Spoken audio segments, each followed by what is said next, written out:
चालू असलेला हा नवरात्र उत्सव, हा नवरात्र उत्सव का साजरा केला जातो? तर या नवरात्र उत्सवात देवीचंच पूजन का केलं जातं?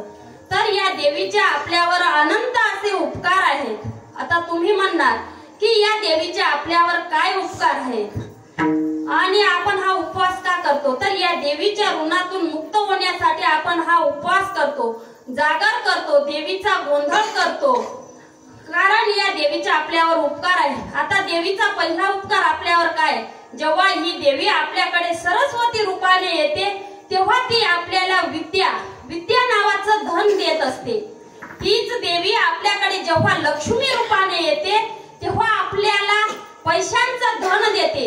आता आपल्या अंगावरील हे भरजरी वस्त्र, महागडे कपडे, आपल्या हातातल्या अंगठ्या, पायातलं पैंजण, गळ्यातले अलंकार हे कशाने मोफत मिळतात का?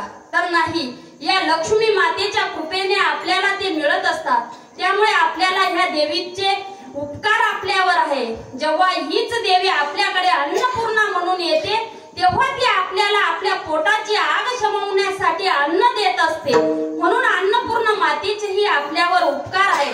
आणि हीच देवी जेव्हा आपल्याकडे रेणुका म्हणून येते तेव्हा ती देवी आपल्यातील रोगराई नष्ट करत असते आणि आपल्याला आरोग्य संपादन करत असते. म्हणून या नवरात्र उत्सवात आपण उपवास करून तिचा जागर गोंधळ घालून तिच्या ऋणातून मुक्त व्हायचं असतं. आपल्या साधू संतांनी सुद्धा असाच जागर गोंधळ केला होता.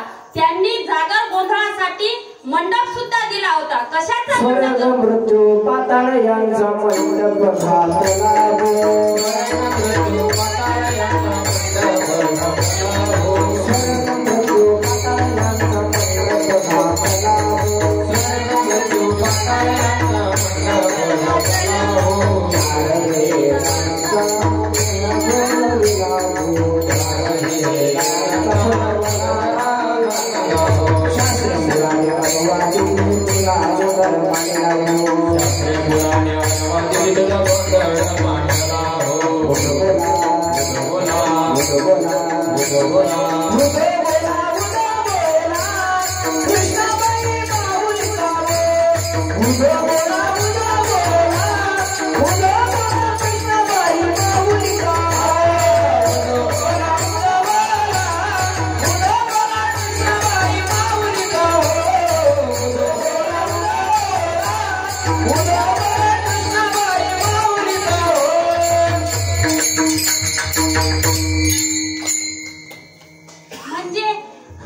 म्हणजे हा गोंधळ सुद्धा आपल्या वारकरी संप्रदायाला अनुसरून आहे. आपल्या संतांनी सुद्धा देवीचा जागर केला, देवीचा गोंधळ केला.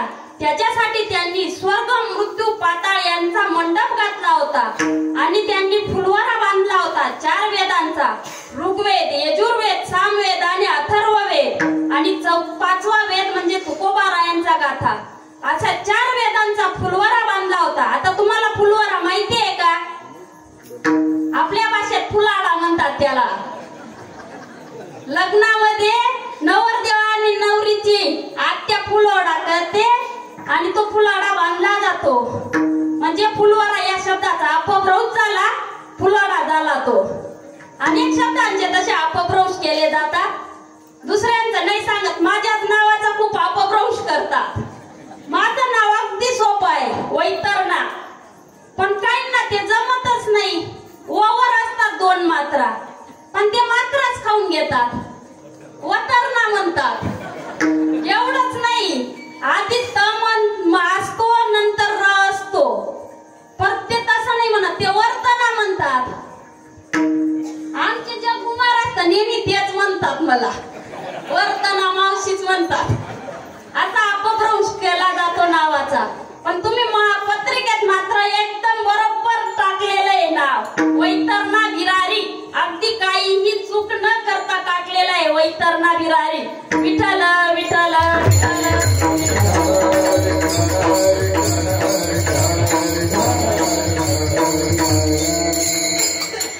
साधू संतांनी 4 वेदांचा फुलवारा बांधला आणि ते स्वतः गोंधळी झाले. या गोंधळात नाचायचे, आम्ही गोंधळी गोंधळी गोंधळी, आम्ही गोंधळी गोंधळी गोंधळी गोंधळी.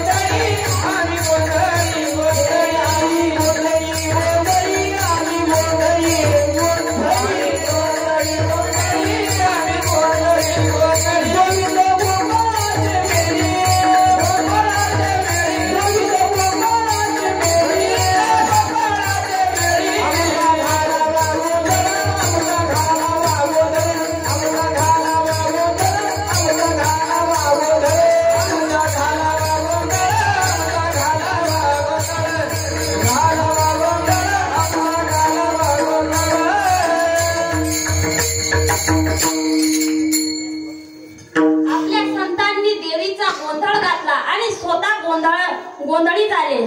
तुकोबाराय या गोंधळात सांगतात की काम क्रोध बकरा मारा, पूजा रुक्माईचा वरा. रुक्माईच्या वराला पूजा आणि त्याच रुक्माईच्या वराचं नामचिंतन सांगणारा अभंग आजच्या सेवेसाठी घेतलेला आहे. विठ्ठल विठ्ठल.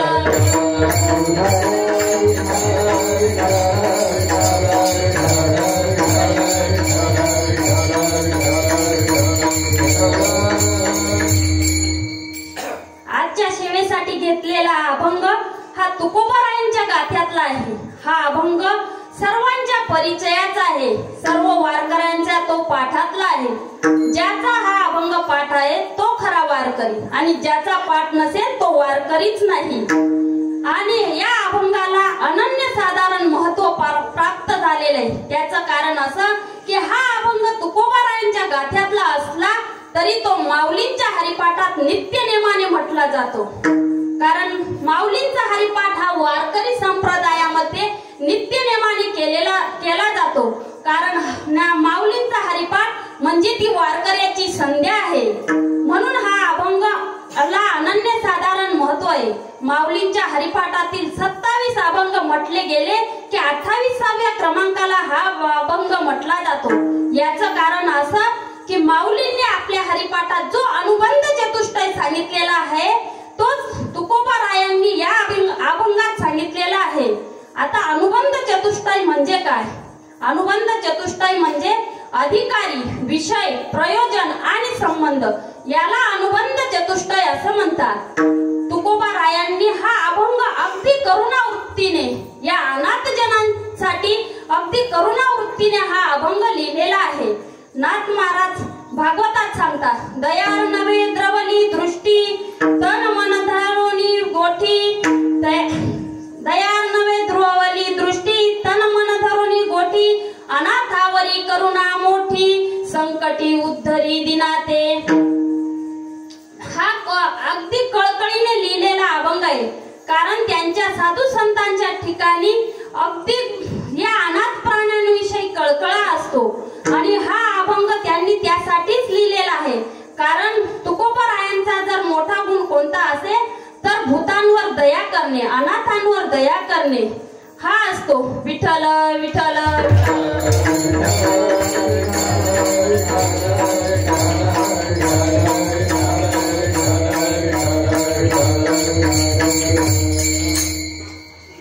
तुकोबारा हे एक महान संत होते.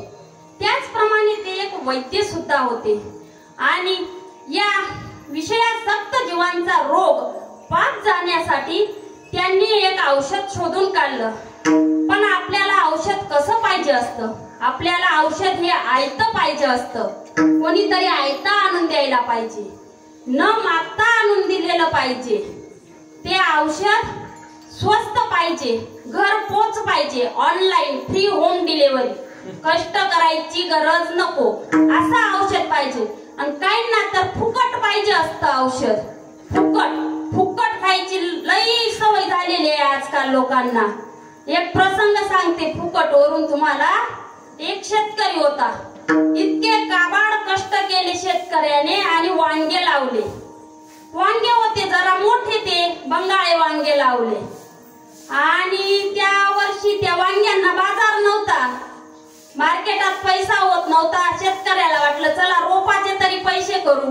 बाजारात विकायला घेऊन गेला.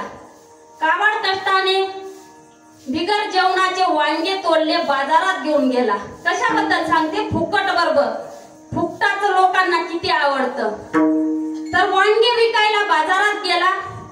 उन्हात तानात बसून वांगे घ्या वांगे घ्या वांगे घ्या करत होता. त्याच्या वांग्यांजवळ गिऱ्हाईक येत नव्हतं. जे यायचं वांगे बघायचं आणि म्हणायचं नाही नाही या वांग्यांना चव नाही, खूप बेचव असतात हे वांगे.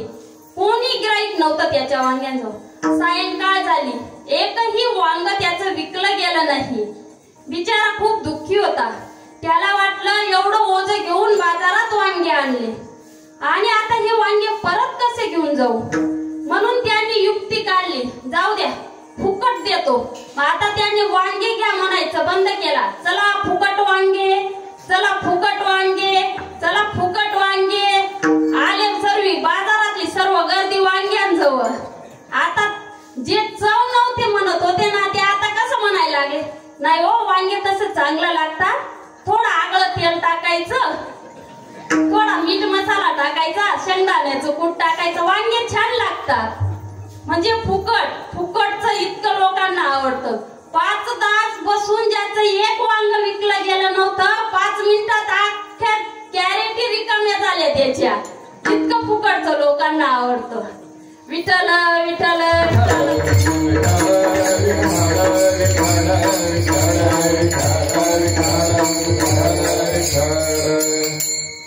तुकोबारायांनी यांच्यासाठी औषध तयार केलं, कारण त्यांना कळकळ होती. आता तुम्ही म्हणणार औषध हे रोग्याला द्यावं लागतं. हो, रोग्याला द्यावं लागतं, कारण तुकोबाराय हे एक दयाळू वैद्य होते. स्वतःच्या पदरचा पैसा खर्च करून जे दुसऱ्यांचा इलाज करतात त्यांना दयाळू वैद्य म्हणतात. पण आजकालचे डॉक्टर तसे नाही. ते इलाज करतात पण पैसेही भरपूर घेतात. एक सुभाषित करतात, वैद्यराज नमस्तुभ्यं यमराज सहोदरम यमस्तु हरति प्राणान वैद्य प्राणांदनानिच. सुभाषितकार सांगतात की वैद्यराज तुम्हाला नमस्कार असो. वैद्य म्हणजे डॉक्टरा तुम्हाला नमस्कार असो, कारण तुम्ही यमाचे सख्खे भाऊ आहात. यम फक्त प्राणांचेच हरण करतात, पण तुम्ही मात्र प्राणही घेतात. औषध उपचार करतात, गुण न आल्यामुळे प्राण जातो, म्हणून प्राणही जातो आणि पैसेही जातात. म्हणून सुभाषितकार त्यांना नमस्कार करतात. पण तुकोबाराय म्हणतात, आम्ही असे पैसे घेऊ वैद्य नाही. नहो, आम्ही वैद्य अर्थाचे भुकेले भलते द्याते पाले भलत्यासी. आम्ही असे पैसे घेऊ वैद्य नाही, कारण तुकोबारायांना माहिती आहे. आता तुम्ही म्हणणार की आम्हाला तुकोबारायांनी औषध सांगितलं, पण आम्हाला कोणता रोग झाला?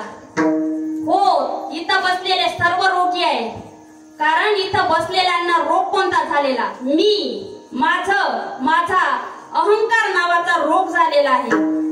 मी होतो म्हणून हे झालं, मी होतो म्हणून ते झालं. हे माझं, ते माझं, गाडी माझी, ट्रॅक्टर माझं, बंगला माझा. मला सांगा, 25 लाखाचा बंगला राहू द्या का 50 लाखाचा बंगला राहू द्या? जाऊ द्या, 1 कोटीचा बंगला घ्या, आपल्या बापाचं काय जातं? 1 कोटीचा बंगला राहू द्या, पण शेवटची अंघोळ घरात करतात का बाहेर केली जाते ना, तेव्हा म्हणतात का की हा बंगला माझा आहे आणि जाऊ द्या, आता शेवटची अंघोळ घरात करू द्या? काहीच कोणाचं नसतं. भाऊ नसतो कुणाचा, बहीणही नसते कोणाची. नाही रे नाही कुणाचे कोणी, नाही रे नाही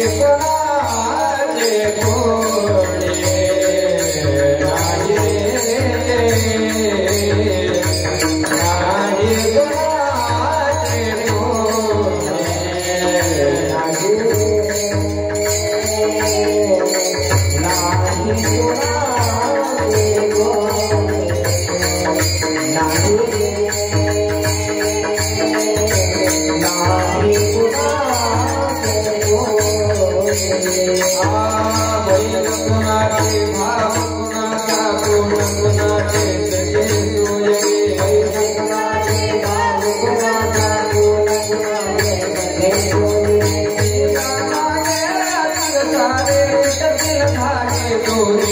नाही नाही कुणाचे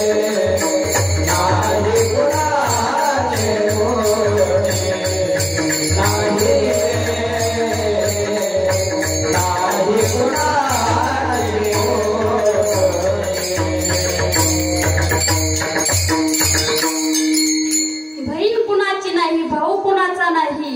सगळे सोयरे सुद्धा कुणाचे नाही. म्हणून या विषयासक्त जीवांचा तुकोबारायांना कळवळा येतो, कारण तुकोबारायांना माहिती आहे की हे जे जन्माला येतं त्याला एक ना एक दिवस काळाच्या घरी जावं लागतं. म्हणून तुकोबाराय अशाच विषयासक्त जीवांसाठी त्यांना जाग करतात, देवाचं स्मरण करायला सांगतात आणि जन्म मरणाच्या व्यथात सोडायला सांगतात. उठा जागे वारे आता, जागे वारे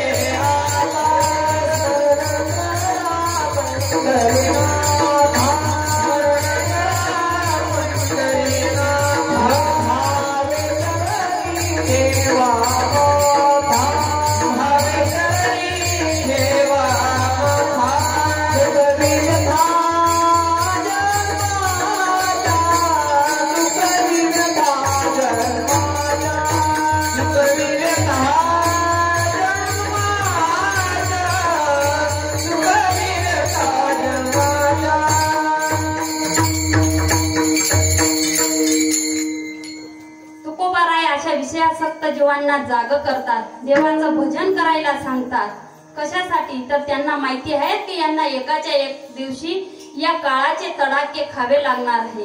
एवढंच नाही, तुकोबाराय सांगतात की या देहाचं हित कशात असेल. तुका म्हणे जन्म आल्याचे सार्थक विठ्ठलची एक देखलिया. या विठ्ठलाला पाहण्यातच या जीवाचं सार्थक आहे. शेवटी तुकोबारायांना वाटतं की एवढी कळकळ करून मी सांगत आहे, पण यांच्या कोणाच्याही ध्यानात बसत नाही. मग यांना परमार्थ कठीण वाटतो की काय? एवढे जरी हे परमार्थ सोडून परपंचात गुंतलेले आहेत, तर यांना परमार्थ कठीण वाटतो का? परमार्थाची साधने कठीण आहेत. परमार्थाची साधने आहेत, पण ती कठीण आहेत. कोणकोणते? त्यांना फलश्रुती सुद्धा आहे. त्या साधनांना फलश्रुती आहे, पण ती साधने कठीण आहेत. उदाहरणार्थ योग, जप, तप, अनुष्ठान ही परमार्थाची साधने आहेत. ही तर लोकांना कठीण वाटत नसतील ना? कारण अवघड सांगितल्याने कोणी करत नाही. अवघड कोणी न करी सांगता, सुलभ बहुता गोड वाटे. अवघड सांगूनही कुणाला येत नाही. मग काहीतरी सोपं सांगावं लागेल. म्हणून तुकोबारायांनी परमार्थाचं अगदी सोपं साधन अभंगाच्या प्रथम चरणात सांगितलेलं आहे.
नाम संकीर्तन साधन पै सोपे जळतील पापे जन्मांतरीचे. तुकोबाराय सांगतात की नाम संकीर्तन हे साधन सोपं आहे आणि हे साधन केल्याने तुमचे जन्मांतरीचे पापे जळून जातील. तेव्हा काही साधक, तुमच्यासारखे साधक तुकोबारायांना सांगतात की तुकोबाराय, नाम संकीर्तन हे साधन सोपं आहे हे तुम्ही तुमच्या अनुभवातून सांगत आहेत का?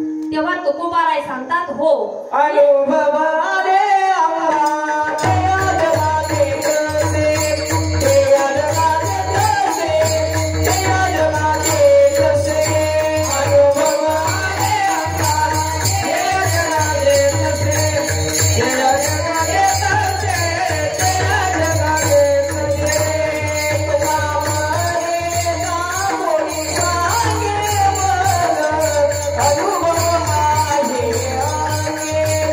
What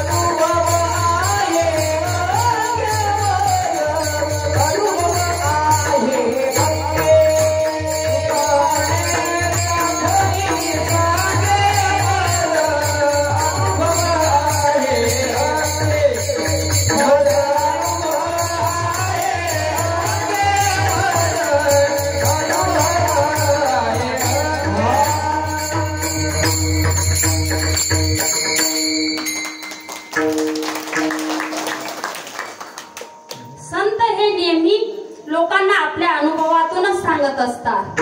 ते अनुभवाशिवाय दुसरं सांगत नसतात. त्यांचा अनुभवच ते लोकांपुढे सांगत असतात. तुकोबाराय म्हणतात की नाम संकीर्तन साधन पै सोपे. हे साधन सोपं आहे, कारण नामावर नाम, भगवंताचं नाव, भगवंताच्या नावावर तुकोबारायांची किती निष्ठा आहे, भगवंताच्या भजनावर त्यांची किती निष्ठा आहे, हे जर पाहायचं असेल तर तुकोबारायांच्या गाथ्यातील नामपर प्रकरण पहा. त्याच्यात समजेल की तुकोबारायांची या नावावर, भगवंताच्या नावावर किती निष्ठा होती. तुकोबाराय म्हणतात कोणी तीर्थ करो, कोणी व्रत करो, ज्याला जे जमेल, ज्याला ज्या देवाची पूजा करायची असेल ते करा. कोणी जगदंबेची पूजा करा, कोणी हनुमंतरायाची पूजा करा, कोणी बुधवार करा, कोणी गुरुवार करा, ज्याला जे जमेल ते करा. पण माझा असा निश्चय आहे की पांडुरंग परमात्म्याचं भजन हेच माझं तीर्थ आहे आणि देवाचं पूजन भजन हेच माझं व्रत आहे. ते म्हणतात हेची माझे तीर्थ, हेची माझे व्रत, सत्य हे सुकृत नाम तुझे. भगवंताचं नाम हेच सत्य आहे. म्हणून ते सांगतात की नाम संकीर्तन साधन पै सोपे. आता साधक विचारतात की नाम संकीर्तन हेच एक कीर्तनाचा प्रकार आहे का? तर नाही. स्वरूप कीर्तन, लीला कीर्तन, गुण कीर्तन आणि नाम संकीर्तन असे कीर्तनाचे 4 प्रकार पडतात. आता स्वरूप कीर्तन, स्वरूप कीर्तन म्हणजे भगवंताच्या स्वरूपाचं वर्णन करणं. एक जण मंदिरात गेला आणि त्या विठ्ठलाला त्यानं पाहिलं आणि त्याने देवाचं वर्णन करायला सुरुवात केली. राजस सुकुमार मदनाचा पुतळा, रवी शशिकळा लोपलिया, कस्तुरी मळवट चंदनाची उटी, रुळे माळ कंठी वैजयंती, काशे सोन तळा, पांघरे पाटोळा, घन नीळ सावळा बाईयांनो. असं त्या साधकांनी पांडुरंगाचं वर्णन करायला सुरुवात केली. पण जवळच एक निर्गुणवादी बसलेला होता. तो म्हणाला, अहो तुम्ही हे जे पांडुरंगाचं वर्णन करताय ते यथार्थ वर्णन नाही, कारण देव हा निर्गुण आहे, निराकार आहे, त्याला रंग नाही, रूप नाही, रंग नाही, रूप नाही, नाही वर्ण छाया, निराकार निर्विकार तुझी रघुराया. भगवंताला रूप नाही, रंग नाही, तो निराकार आहे. माऊली सुद्धा आपल्या हरिपाठात सांगतात की देव हा अव्यक्त निराकार आहे. अव्यक्त निराकार नाही जाकार, देखो निराकार हरिसी भजे, देखो निराकार हरिसी भजे, देखो निराकार हरिसी भजे.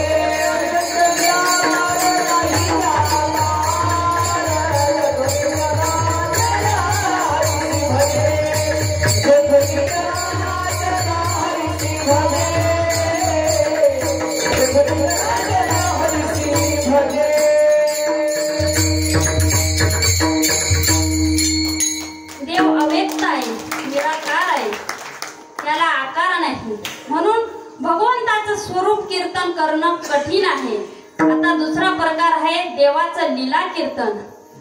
लीला कीर्तन म्हणजे भगवंताने केलेल्या लीलांचं कीर्तन करणं. आता भगवंताच्या नाभी कमळातून प्रगट झालेल्या ब्रह्मदेवाला त्याच्या लीला कळाल्या नाहीत, तेव्हा आपल्या सारख्याला कुठं लीला कळणार त्याच्या. एकदा भगवंताने गोकुळात असताना जंगलात गाई चारायला जायचे, तेव्हा भगवंताने तिथं कालाप केला आणि ब्रह्मदेव तो काला घेण्यासाठी तिथं आले. पण भगवंताने ब्रह्मदेवाला काला दिला नाही. याचा राग ब्रह्मदेवाला आला. ब्रह्मदेवाला देवाचा राग आला. मग ब्रह्मदेवाने काय केलं, तिथल्या गाई, गोपाळ, म्हशी, गुरे, ढोरे जसेच्या तसे उचलले आणि सत्यलोकाला घेऊन गेले. सत्यलोकात त्या गुराढोरांना पॅक करून दिलं.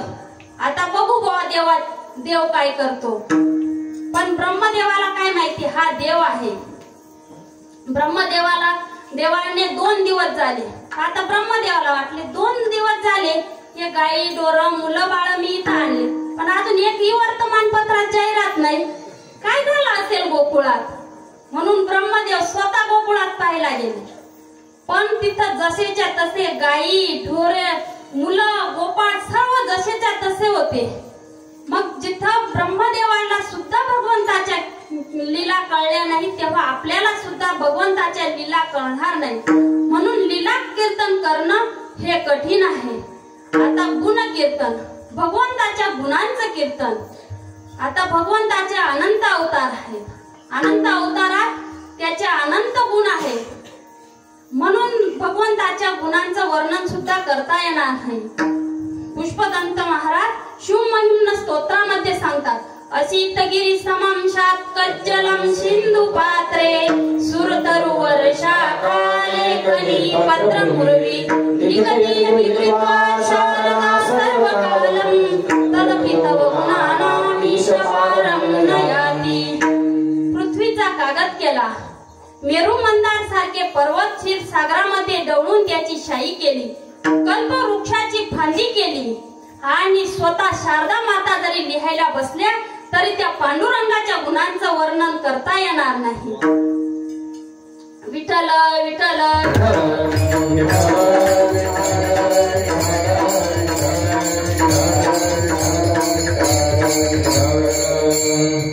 म्हणून स्वरूप कीर्तन, लीला कीर्तन, गुण कीर्तन हे सर्व कीर्तन कठीण आहेत. नाम संकीर्तन हेच एक सोपं साधन आहे आणि ते सोपं साधन तुकोबाराय सांगतात की नाम संकीर्तन साधन पै सोपे. आता परमार्थाची इतरही साधने आहेत ज्या साधनांमध्ये फलश्रुती आहे, पण त्यासाठी किमान तोंड तरी धुवावं लागतं. ते साधन करताना किमान आंघोळ तरी करावी लागते. उदाहरणार्थ संध्या जर करायची असली तर स्नान केल्याशिवाय संध्या केली तर तिचं फळ प्राप्त होत नाही. किंवा आंघोळ केल्याने सुद्धा पुण्य प्राप्त होतं. ऐकून घ्या, जे आंघोळ करत नसतील त्यांनी, आंघोळ केल्याने सुद्धा पुण्याची प्राप्ती होत असते.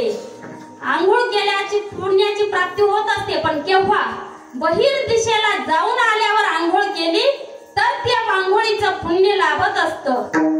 परंतु आपले ज्ञानोबाराय सांगतात की नाम संकीर्तनात तसं नाही. माऊली ज्ञानोबाराय सांगतात की नाम जप यज्ञ तो परम बाधू न शके स्नानादी कर्म नामे पावन धर्माधर्म नाम परब्रह्म वेदार्थ मनोनी गोड सर्व भावे न लगे आंघोळी तोंड धुवावे आर्त जाड जीवे न भ्यावे संसारा. विठ्ठल विठ्ठल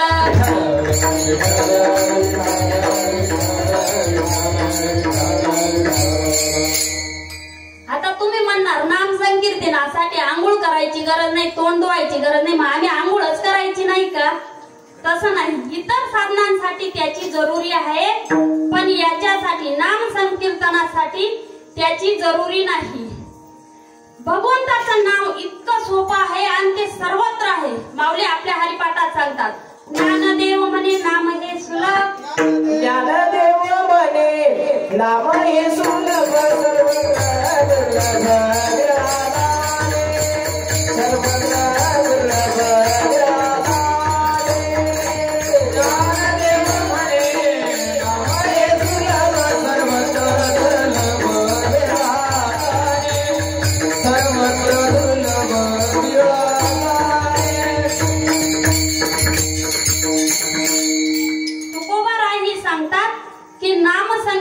साधन पै सोपे. नाम संकीर्तन हे साधन सोपं आहे आणि माऊली सांगतात की नाम हे सर्वत्र आहे, सोपं आहे. आता तुम्ही म्हणणार नाव हे सोपं आहे, मग त्याची फलश्रुती सुद्धा तशीच सोपी सामान्य असेल तर नाही. तुकोबाराय या चरणाच्या उत्तरार्धात सांगतात की जळतील पापे जन्मांतरीची. जर आपण पाप कितीही जन्म, एका जन्माची नाही, अनेक जन्माची पाप जळून जातात. मग ती कोणतीही पापे असो. आपल्या शास्त्रात पापाचे अनेक प्रकार सांगितले आहेत. त्याच्यात 3 प्रकार मुख्य आहेत. एक महापाप, उपपाप आणि पाप. हे पापाचे 3 मुख्य प्रकार आहेत. वर्तन्ते पापिनां देहे पापानि त्रिविधानि च महापापोपपापानि पापान्येव स्मृतानि च पापाचे 3 मुख्य प्रकार, महापाप, उपपाप आणि पाप. आता महापाप कोणतं कोणतं? ब्रह्महत्या, चोरी,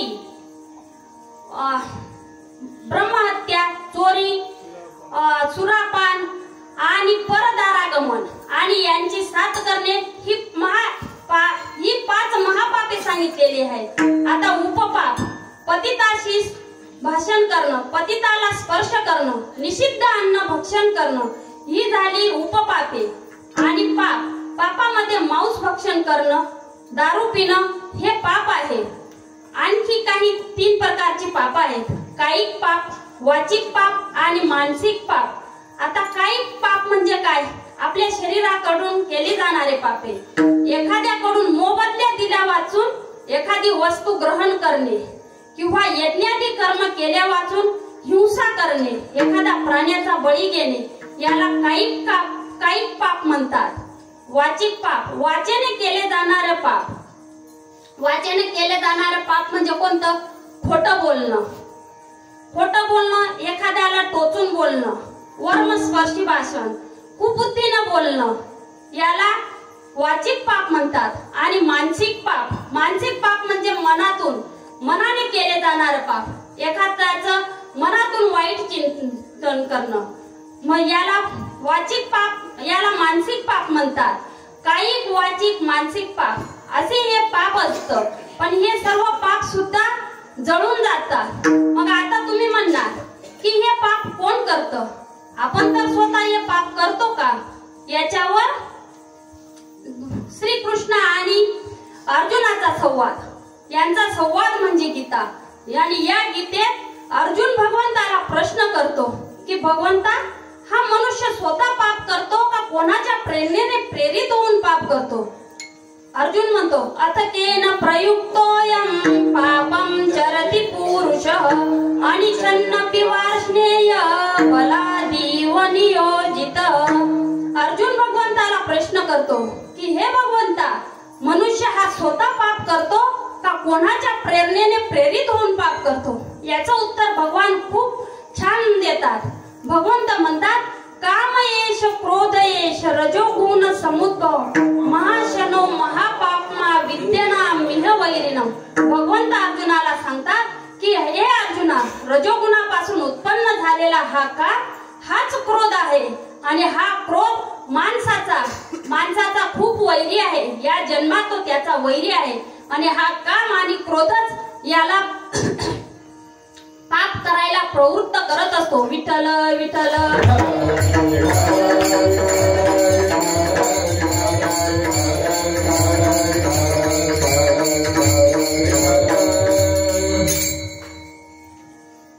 आपण एखाद्या वेळेस म्हणतो ना, अरे मला असं बोलायचं नव्हतं, पण ना मला खूप संताप आला, म्हणजे क्रोध. या क्रोधाच्या भरात माणसाकडून बोललं जातं. मग हे पाप कोण आहे? माऊली या श्लोकावर खूप छान व्याख्यान करतात. हे पाप कोण आहे? हे ज्ञाननिधीचे भुजंग, विषयदरीचे वाग, वृद्धांगीचे मांग, मारक जे. म्हणजे हे कोण आहे? हे ज्ञाननिधीचे भुजंग, म्हणजे हे ज्ञानरूपी ठेवीवरचे भुजंग नाग आहेत. हे कामक्रोध भुजंग नाग आहेत. हे विषयदरीतले वाघ आहेत. आणि भजन मार्गातले म्हणजे भजन मार्गातले ते मांग आहेत, असे माऊली सांगतात. एवढंच नाही तर हे देहदुर्गीचे धोंडे, इंद्रिय गावीचे कोंड, यांचे व्यामोहाधिक दबड जगावरी. हे कामक्रोध आपल्या इंद्रिय या देहावरचे मोठमोठे दगड आहेत. तसेच ते इंद्रियांसाठी कोंडवाडा आहेत. आपल्या इंद्रियांना ते कोंडून ठेवतात. ते त्यांच्यासाठी कोंडवाडा आहेत. हे कामक्रोध इतके अवघड आहेत ना, तर त्यांचे पूर्ण या शरीरावर सत्ता असते. ते या शरीराचा मनाचं काही चालू देत नाही, अशी सत्ता आहे त्यांची. हे कामक्रोध काय काय करतात, यांनी काय काय केलं? इही विवेकाची त्राय फेडिली, वैराग्याची खाल काढिली. इही विवेकाची त्राय फेडिली, वैराग्याची खाल काढिली. यांनी वैराग्याचे आश्रयस्थान नाहीसं केलं. यांनी वैराग्याची खाल काढली. मग हे काम क्रोध कुठं राहतात? हे अंगातव झडले, जीवीचे आथी जडले, परी गिवसिता नातुडले, ब्रह्म कामादिका हे काम क्रोध आपल्या शरीराबरोबर उत्पन्न होतात आणि ते अगदी अंतःकरणाशी निगडीत राहतात. ब्रह्मदेवाने जरी त्याचा शोध केला तरी त्यांना ते सापडत नाही. विठ्ठल विठ्ठल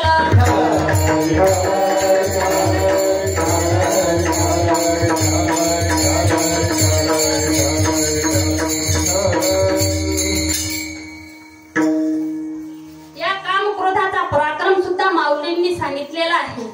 माऊली म्हणतात की हे जळे विण पुडविती आगी विण जाळीती न बोलता कवळीती प्राणी याते. हे पाण्याशिवाय माणसाला बुडवतात, अग्नीशिवाय जाळतात आणि न बोलता बोलत नाही काही नाही एकदम प्राण्यांना ते घेरतात. मग अशा काम क्रोधांना जर काढायचा असेल आपल्या शरीरातून तर हा देह आपल्याला भगवंताच्या नामाने भरावा लागेल. काम क्रोधे केले गरडीचे, काम क्रोध केले गरडीचे, काम क्रोध केले गरडीचे, काम क्रोध केले गरडीचे. म्हणे देहा धरिला विठ्ठले, म्हणे देहा धरिला विठ्ठले, म्हणे देहा धरिला विठ्ठले, काम क्रोध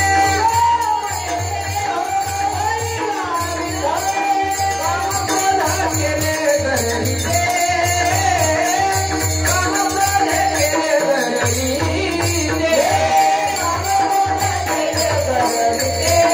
गरडीचे, काम क्रोध केले गरडीचे. अगदी गोड प्रमाण दिलं महाराजांनी. महाराजांसाठी एका काळावर अहो दुसऱ्याचं नका कौतुक करा, निदान लेकरांचं तरी कौतुक करत जा. कंजूसपणा नका करा टाळ्या वाजवणार. तुका म्हणे देह भरिला विठ्ठले काम क्रोध केले घर रीते. विठ्ठल नामाने जर हा देह भरला तर अशी पापे पळून जातील. कारण भगवंताचं नाव हे सत्य आहे.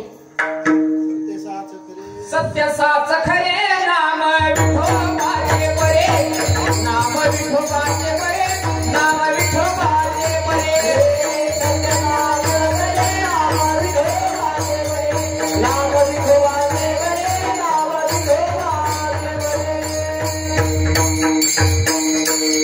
भगवंताचं नाव हे सत्य आहे. आता व्यवहारातील नाव आणि भगवंताचं नाव याच्यावर तुम्हाला मी एक दृष्टांत सांगते. भजन करा. विठ्ठल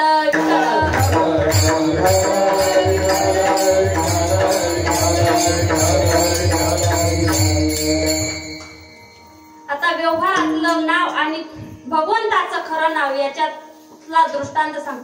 एक गाव होतं, छोटस असं गाव. तिथे एक शेतकरी राहत होता. पती पत्नी दोघच होते, मूलबाळ त्यांना नव्हतं. दोघेच राहायचे घरात. आणि त्यांची एक शेतकरी असल्यामुळे त्यांच्याजवळ एक बैल जोडी होती. बैलांचं नाव होतं सर्जा राजा. शेतकरी असल्यामुळे बैल होते त्यांच्याकडे. बैलांचं नाव होतं सर्जा राजा. आता त्यांना मूलबाळ नव्हतं. अगदी आनंदात त्यांचा संसार चालू होता. पती आपल्या पत्नीला का ग असं नावाने हाकावायचं. का ग काय करतेस तू. आणि पत्नी आपल्या पतीला म्हणायची का हो काय करतायत तुम्ही. कारण त्यांना मूलबाळ नव्हतं ना. मूलबाळ असलं तर म्हणतात का हो दादूचे पप्पा काय करून राहिले तुम्ही. काय ग दादूची मम्मी काय करून राहिले. म्हणजे त्यांना मूलबाळ नव्हतं. मूलबाळ असलं तर मुलाबाळांच्या नावाने हाका मारतात. पण त्यांना मूलबाळ नव्हतं. असंच ते एका दिवशी बसलेले होते. सहज त्या पतीच्या मनात आलं की आपण आपल्या स्वतःला नाव ठेवून घेऊ. का हो का ग करण्यापेक्षा आपण आपले नाव ठेवून घेऊ.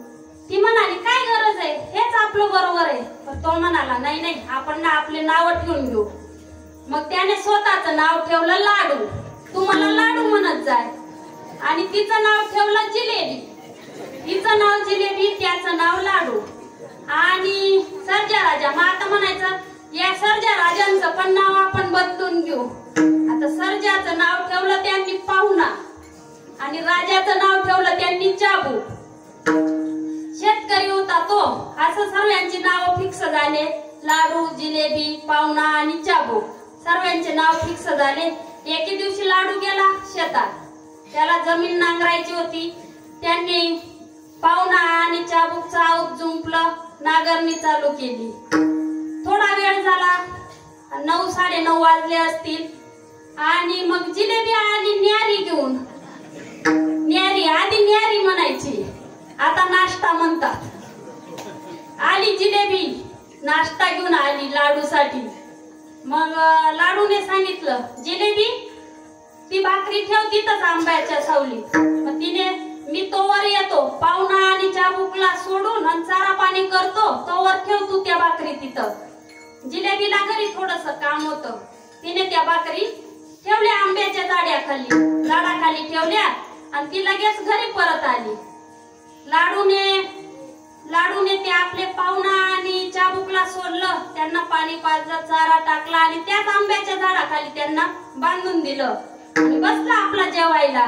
त्याने काही नाही, 2-3 घास खाल्ले. जिलेबीने आणले होते ताक आणि भाकर आणि मग तो 2-3 घास खाल्ला. तेवढ्यात त्या लाडूचा लांबचा नातेवाईक होता, आला तो तिथं. मग लगेच हा म्हणतो, चला जेवायला. हा म्हणतो, नाही चालू द्या, अहो या जेवण करा. मग तो पाहुणा आलेला होता ना, लांबचा नातेवाईक म्हणजे पाहुणा आलेला होता त्यांच्याकडे. आता लाडू म्हणतात, बरं पाहुणे, तुम्हाला नाही जेवायचं, मग घरी जा, घरी जिलेबी आहे ती खा. पाहुण्याला वाटलं जाऊ द्या, इथं ताक भाकरी खाण्यापेक्षा घरी जाऊन जिलेबीच खाऊ. गेला तो पाहुणा, घरी गेला आणि बसला. जिलेबीने त्याला पाणी वगैरे दिलं, चहा केला. मग जिलेबीने स्वयंपाक बनवला आणि तिने विचारलं, चला पाहुणे जेवायला बसता का लाडूला येऊ देता. आता पाहुण्याला वाटलं जिलेबी तर आहेच, लाडू पण येऊ द्या, दुधात साखर होईल. पाहुणा थांबला. एवढ्यात काय झालं, इकडे लाडूचं आऊत सोडलेलं होतं आणि त्याने तिथंच शेतातच झोपून घेतलं थोडा वेळ. त्याचा डोळा लागला आणि थोड्या वेळाने त्याला जाग आली. उठून बघतो तर काय, त्याचा पाहुणा नावाचा बैल सुटून गेलेला. तो बैल जसा सुटला तसा घरीच आला. लाडू त्याचा शोध करत करत घरी आला आणि जिलेबी दारात उभी होती. लाडूने जिलेबीला विचारलं, म्हणे पाहुणा आला का. तिने सांगितलं, हो आला म्हणे. आता घरातला पाहुण्याला वाटलं मलाच विचारलं पाहुणा आला का. ती म्हणे हो आला. बाहेरून लाडू म्हणतो कसा, अगं या पाहुण्याने ना खूप त्रास दिला मला, दोर घेऊन त्याला बांधून ठेव. ती म्हणाली हो चालेल, बांधून ठेवते. आता घरात बसलेला पाहुणा दचकला आणि लाडू काय म्हणाला, तू पाहुण्याला बांधून ठेव, तोवर मी शेतात जाऊन चाबूक घेऊन येतो. आता पाहुण्याला तर खूपच घाम सुटला.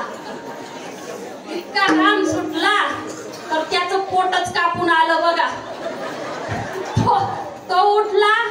तो म्हणतो कसा, ताई थांबा, जेवायला थोडा टाइम असेल ना, मी थोडा जाऊन येतो म्हणे बाहेरून. जो पाहुणा पळाला तर परतच आला नाही. ही झाली व्यवहारातल्या खोट्या नावांमुळे संगती. खोट्या नावाने जर, आता हा दृष्टांत संपला, आता सिद्धांत बघा. खोट्या नावाने जर गेलेला पाहुणा परत येत नाही तर भगवंताच्या नावाने काम क्रोध हे जातात, ते परत येत नाही. विठ्ठल विठ्ठल.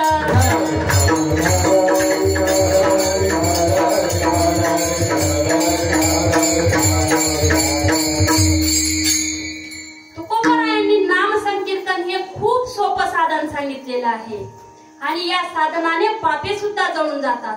काही साधनं असं असतात की ते फक्त पापच जाऊ देतात.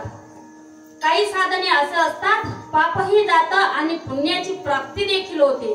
परंतु भगवंताचं नाम असं आहे की ते पापही जाऊ देतं, पुण्यही प्राप्त होतं आणि घर बसल्या देव येतो. अभंगाचं 2य चरण.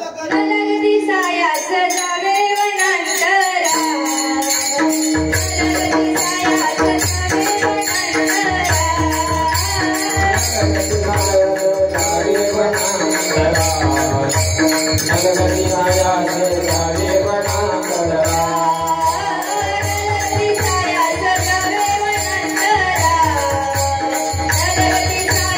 you.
ती सायास जावे वनांतरा, सुखे येतो घरा नारायण. नामधारकाला कुठेही जायची गरज नाही, भगवंत सुखाने घरी येत असतो. ध्यान योग्याला सुद्धा ध्यान करण्यासाठी जंगलात जावं लागतं. भगवान म्हणतात, विविक्त सेवी लघवासी येत वाक्काय मानस, ध्यान योग परो नित्यम वैराग्यम समुपाश्रित. ध्यान योग्याला जंगलात जावं लागतं. दाट झाडींमध्ये बसून त्याला तपश्चर्या करावी लागते, किंवा एखाद्या डोंगराच्या गुहेत बसून त्याला तपश्चर्या करावी लागते. परंतु नामधारकाला तसं करण्याची गरज नाही, भगवंत सुखाने घरी येतो. आता तुम्ही म्हणणार, कोणासाठी देव घरी आला होता? आता मी 4 युगातली 4 उदाहरणं सांगते. भगवंत सत्ययुगात प्रल्हादासाठी आला. प्रल्हादाची कथा तुम्हा सगळ्यांना माहितीये. स्वतःचे वडील हिरण्यकश्यपूने भगवंताचं नाम प्रल्हाद घेत होता, त्याच्यासाठी त्याचा अनेक प्रकारांनी छळ केला. त्याला उकळत्या तेलाच्या कढईत टाकलं, त्याला कड्यावरून फेकून दिलं, उन्मत्त झालेल्या हत्तीच्या पायाशी त्याला बांधलं. परंतु त्याचं काहीही झालं नाही. एवढंच नाही, ते आपली होलिका नावाच्या बहिणीच्या मांडीवर ठेवून चिता पेटवतात तसं त्याला पेटवून दिलं. परंतु नाम स्मरणामुळे त्याचं काहीही झालं नाही. शेवटी हिरण्यकश्यपूने वैतागून रागाने त्याला विचारलं, सांग तुझा देव कुठं आहे? तेव्हा प्रल्हाद म्हणाला, अहो माझा देव कुठं नाही असं विचारा. माझा देव हा सर्वत्र आहे. सर्व घटी राम देहादेही एक, सर्व गटात देव आहे. सर्वत्र भगवंत हा व्यापून आहे. तेव्हा रागाने हिरण्यकश्यपूने सांगितलं की ह्या खांबात तुझा देव आहे का? खांबावरील मारिली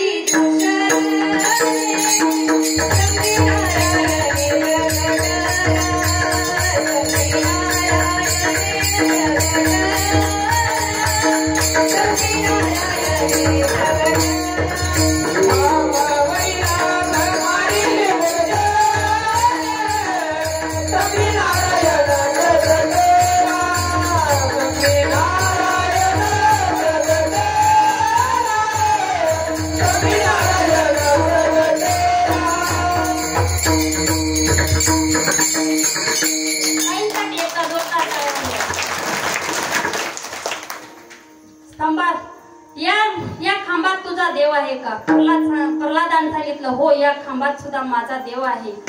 आणि हिरण्यकश्यपूने लात मारली. भगवंत प्रगट झाले. कशासाठी? प्रल्हादाच्या भक्तीपुढे भगवंताला अवतार घ्यावा लागला. देवराया प्रगटोनी,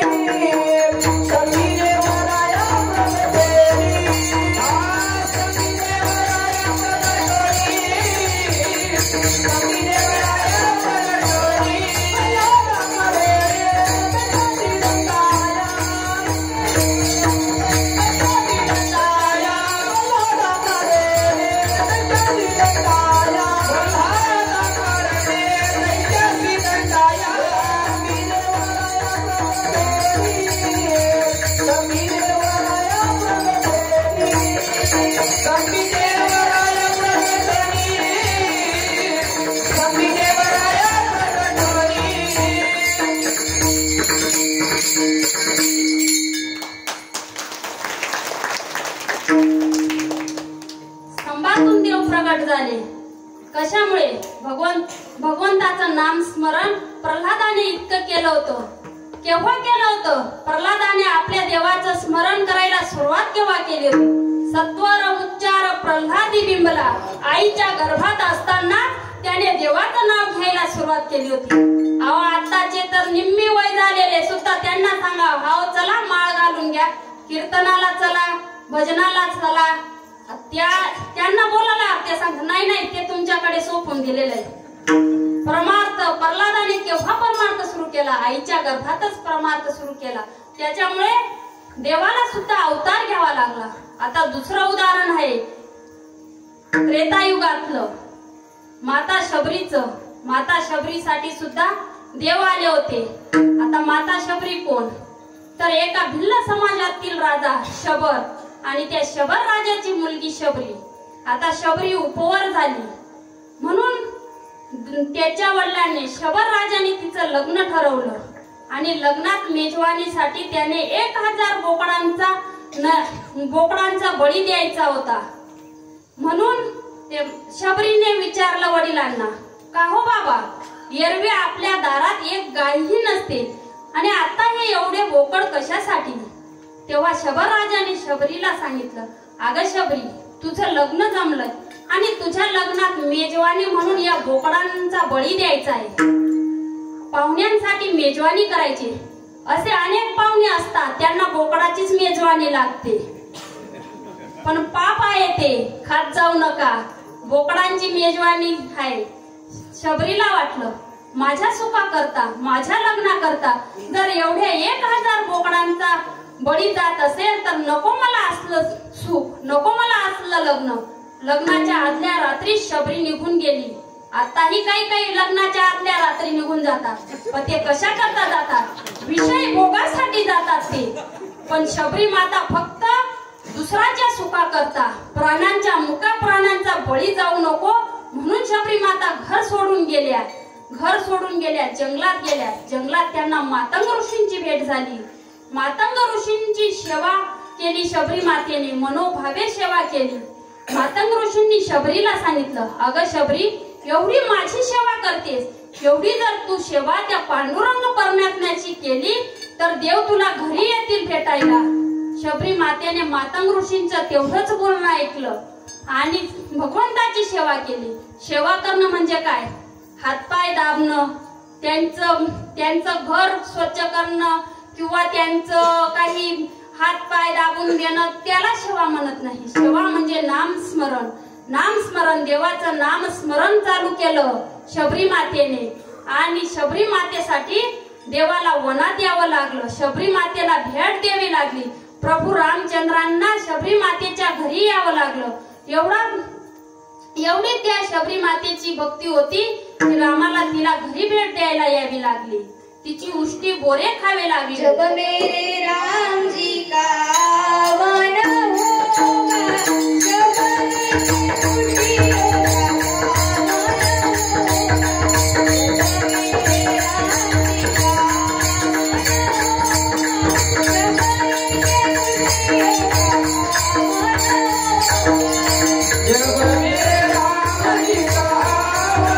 होगा, जब मेरी खुशियों का वन होगा, जब मेरे राम जी का वन होगा,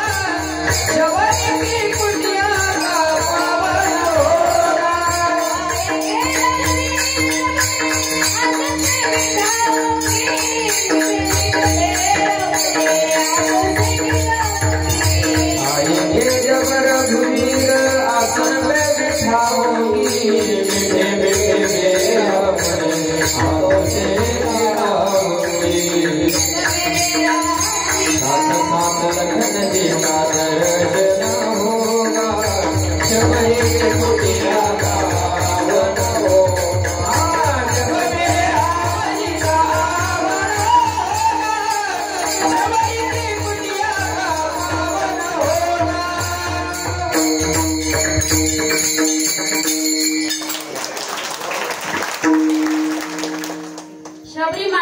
भगवंत आले.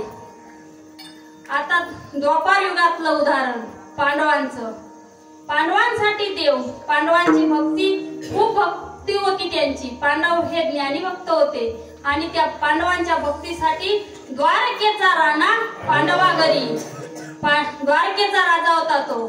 आणि पांडवांच्या भक्तीमुळे त्याला द्वारकेचा राणा पांडवांच्या घरी आला. आता चौथं उदाहरण आहे कलियुगातलं उदाहरण असं की देव संतांसाठी त्यांच्या घरी आला. आता संत सावता महाराजांचं गाव पंढरपूर पासून अगदी जवळ होतं, अगदीच जवळ. पण सावता महाराज कधीच पंढरपूरला गेले नाही. त्यांच्यासाठी त्यांची शेती हेच पंढरपूर होतं आणि शेतात पिकवलेलं माल, फूल, झाडे हेच त्यांच्यासाठी त्यांच्या कांदा मुळा भाजी, कांदा मुळा भाजी, कांदा मुळा भाजी, कांदा मुळा भाजी, अवधी मिठाई माझी, अवधी मिठाई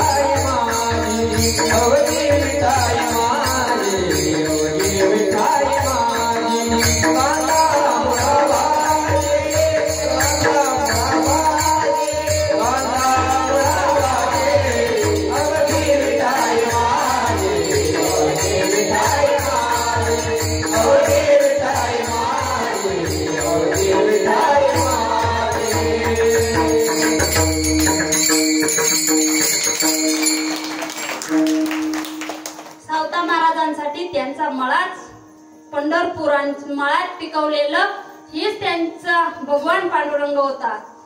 म्हणून देवाला पंढरपूर सोडून सौता महाराजांच्या घरी यावं लागलं. आता संत एकनाथ महाराजांची भक्ती एवढी होती की भगवान पांडुरंग परमात्मा त्यांच्या घरून श्रीखंड्या नावाने आला आणि तिथं काम करू लागला.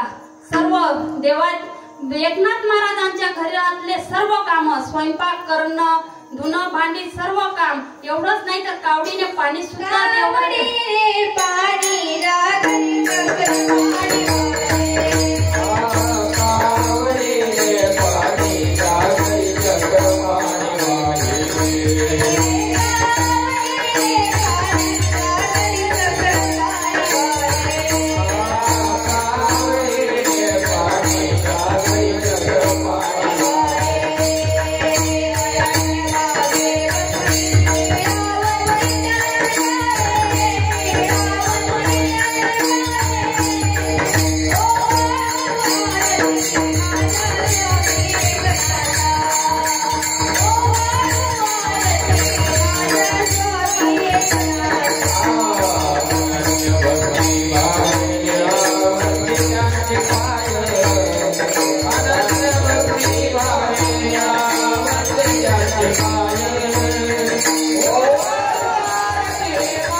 भगवंताने एकनाथ महाराजांच्या घरी कावडीने पाणी भरलं. हे झाले 4 युगातले 4 उदाहरणं. ठाई न लगती सायास जावे वनांतरा, सुखे येतो घरा नारायण. मग आता साधक विचारतात, देव सुखाने घरी येतो, मग आम्हाला काय करावं लागेल? 3रं चरण.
एका जागेवर बसा, चित्त एकाग्र करा आणि भगवंताला आवडीने आळवा. आता एका ठिकाणावर बसून चित्त एकाग्र करणं हेच तर नेमकं आपल्याला जमत नाही. आपण बसलो कीर्तनात, पण आपलं मन कुठं गेलं? आपलं चित्त गेलं घरी. कुलूप व्यवस्थित लावलं होतं का? दुधावर झाकण ठेवलं होतं का? जागावर कीर्तनात बसलो पण चित्त एकाग्र होत नाही. पण चित्त एकाग्र करा. इथं सांगितलेलं आहे, ठाईच बैसोनी करा एक चित्त, आवडी आनंद आळवावा. चित्त एकाग्र करावं लागतं. परंतु या संसारात गुरफटलेल्यांना बायको मुलांच्या सहवासात राहताना चित्त एकाग्र करता येत नाही. म्हणून चित्त एकाग्र करावं लागतं. भगवंत सुद्धा सांगतात अर्जुनाला की अर्जुना, तू माझ्या ठिकाणी चित्त अर्पण कर. चेतसा सर्व कर्माणि मयि सन्न्यस्य मत्परः अनन्येन योगेन मां ध्यायन्तो उपासते.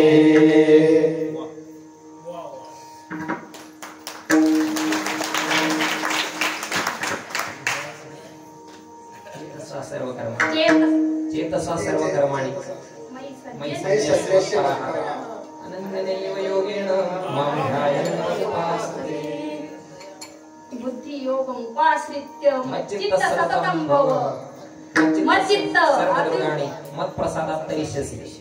भगवंत अर्जुनाला सांगतात की माझ्या ठिकाणी चित्त अर्पण कर. तुकोबाराय सुद्धा भगवंताला प्रार्थना करतात की देवा माझे चित्त तुझ्या ठिकाणी राहू दे. या प्रपंचापासून माझ्या चित्ताला बाजूला घे आणि माझं चित्त तुझ्या ठिकाणी. प्रपंच ओसरो चित्त तुझे पायी मुरो से करिका पांडुरंगा शुद्ध रंग वावे रंगा. तुकोबाराय सुद्धा सांगतात की माझं चित्त तुझ्या रंगात रंगू दे. चित्त रंगात रंगवणे म्हणजे चित्त एकाग्र करणे. अवसाद देवपूजेला बसतात तरी चित्त राहत नाही त्यांचं एका ठिकाणी.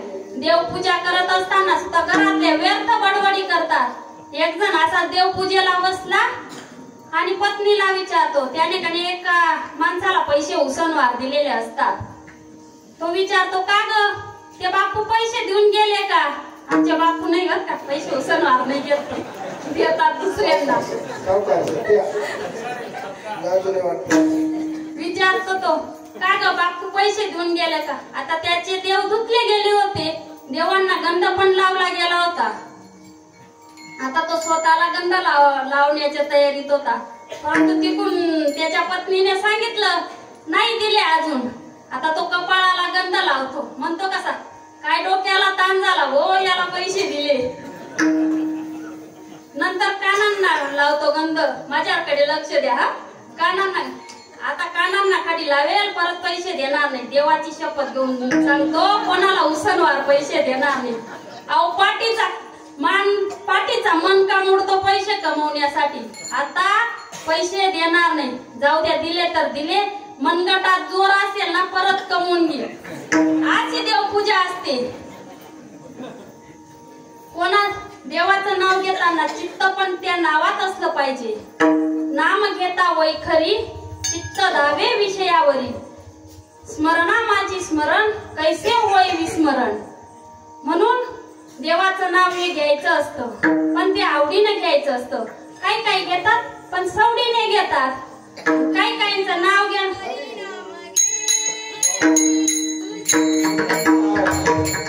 आवडीने भावे हरी नाम घे. तुझी चिंता त्याची सर्व आहे. तुझी चिंता त्याची सर्व आहे. तुझी चिंता त्याची सर्व आहे.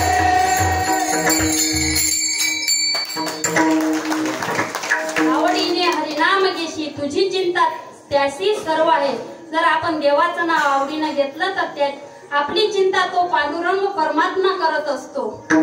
आता काहींचं नाव कसं घेतात. जसं मुलाने रडायला बाया आणतात. आपल्याकडे नाही आणत अजून. काही ठिकाणी ना कोणी वारलं कोणी मेलं ना तर रडायला बाया आणलेल्या असतात. तसं नाव घेतात काही. मुले गातले रडाया नाही आसू आणि माया. म्हणजे त्यांना आसू पण नसतं माया पण नसतं तसं नाव घेतात काही. किंवा सासूसाठी रडे सून भाव अंतरीचा भिन्न. पण अशा नामस्मरणाचा काही उपयोग होत नाही. त्याच्यासाठी चित्त एकाग्र करायचं आणि देवाचं नाव घ्यायचं. साधक तुकोबारायांना विचारतात की तुम्ही भगवंताला आवडीने आळवायला सांगतात पण त्या देवाला कोणत्या नावाने आळवायचं. अभंगाचं 4थं चरण.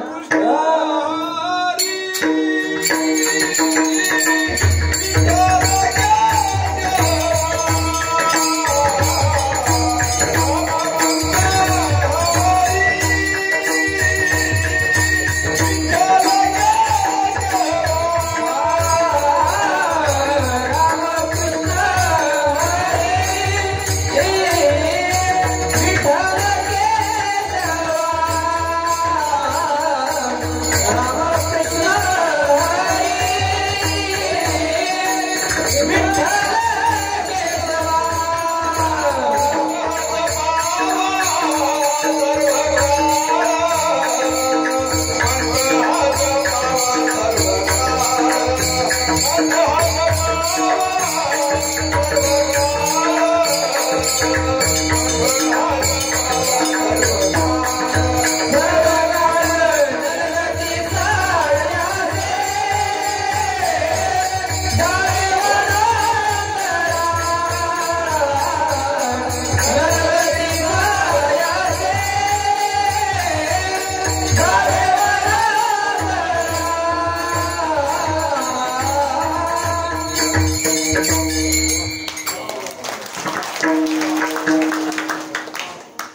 कृष्ण हरी विठ्ठल केशवा मंत्र हा जपावा सर्व काळ.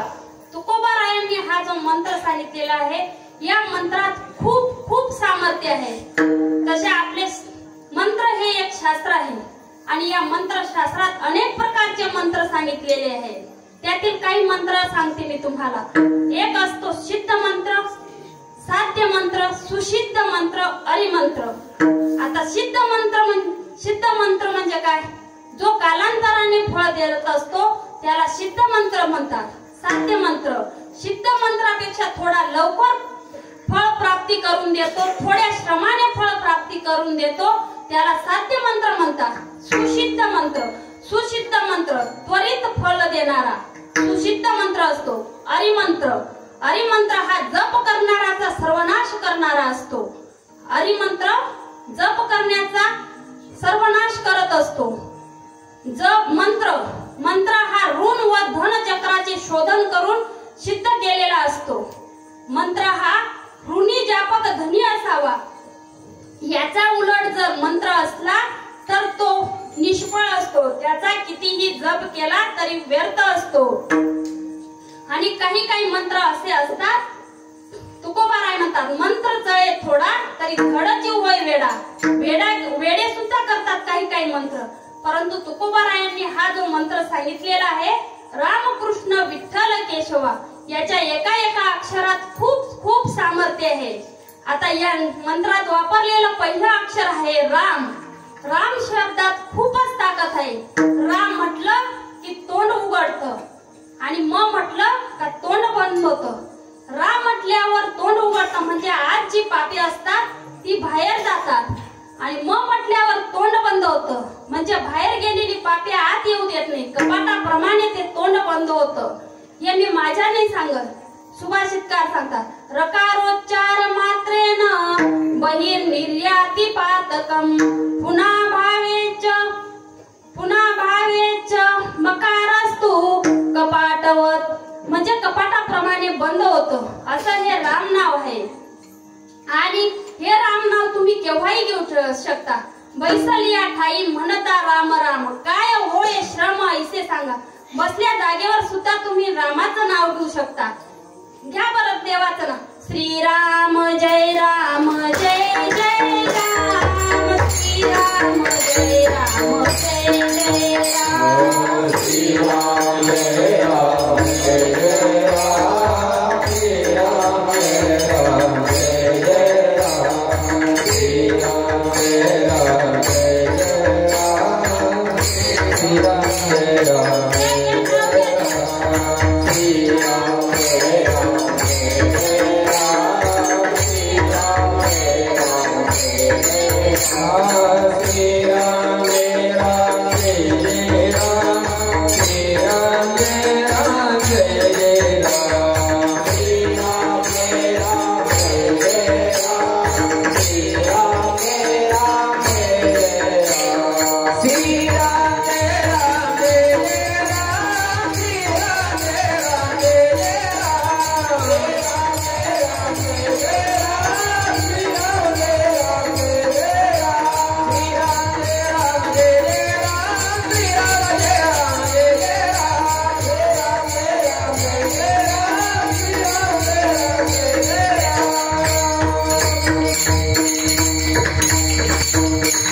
विठोबार कुमाई. हरि भोर कुमाई, भोर कुमाई, भोर कुमाई, भोर कुमाई,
केशवा मंत्र हा जपावा सर्व काळ. रामकृष्ण हरी मंत्राचा जप करा. मग काही सांगतात की हा मंत्र याच्याशिवाय दुसरं साधन नाही का? तर हे पटवून देण्यासाठी तुकोबाराय आपल्या उपास्य देवतेची शपथ घेऊन सांगतात.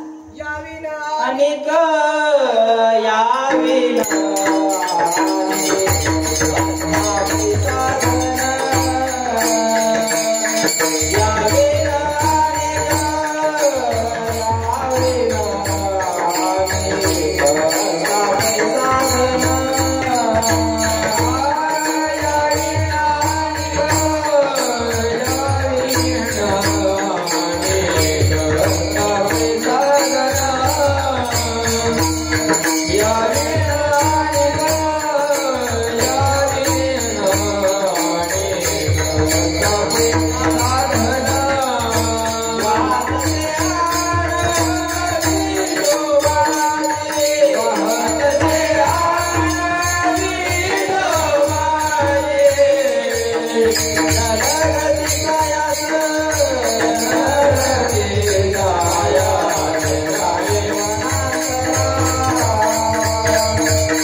याच्यासाठी ते कोणाला पटवून द्यायचं असलं तर शपथ घेऊन सांगावी लागते. म्हणून तुकोबारायांनी दिलेला मंत्र हा मंत्र खरा आहे.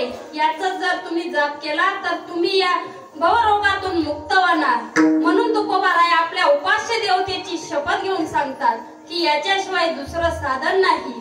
आणि शेवटच्या चरणात तुकोबाराय सांगतात की जो शहाणा असेल तोच येईल.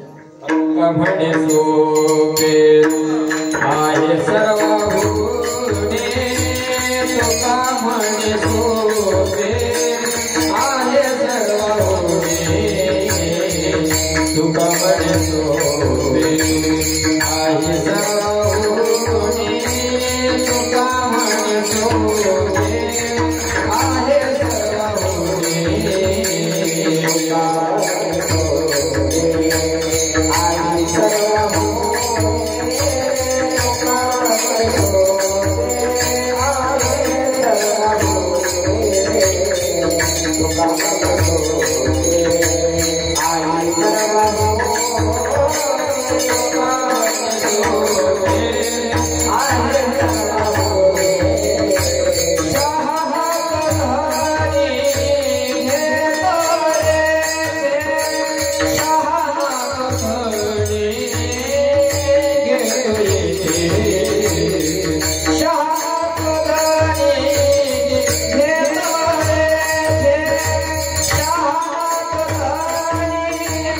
हे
आहे सर्वांनी शहाणा तो धनी घेतो येथे सर्व साधनांपेक्षा नाम संकीर्तन हे साधन सोपं आहे असं तुकोबारायांना सांगायचंय. आणि इथं शहाणा कोण म्हटलेले? नाम संकीर्तनाचं मर्म जो जाणून घेईल त्याला शहाणा म्हटलेलं आहे. आता मी काही मोठी कीर्तनकार नाही, ही नानांची कृपा म्हणून इथं मी बोलायला लागली. जे काही बरोबर असेल ते नानांचं आहे, जे काही चुकलेलं आहे ते माझ्या बुद्धीचं दोष आहे. यथामती यथा अवकाश झालेली सेवा जगदंबा मातेच्या चरणी, कपालेश्वर भगवंताच्या चरणी, श्री गुरु नानांच्या चरणी समर्पित करते आणि आपल्या सेवेला पूर्णविराम देते. ज्ञानेश्वर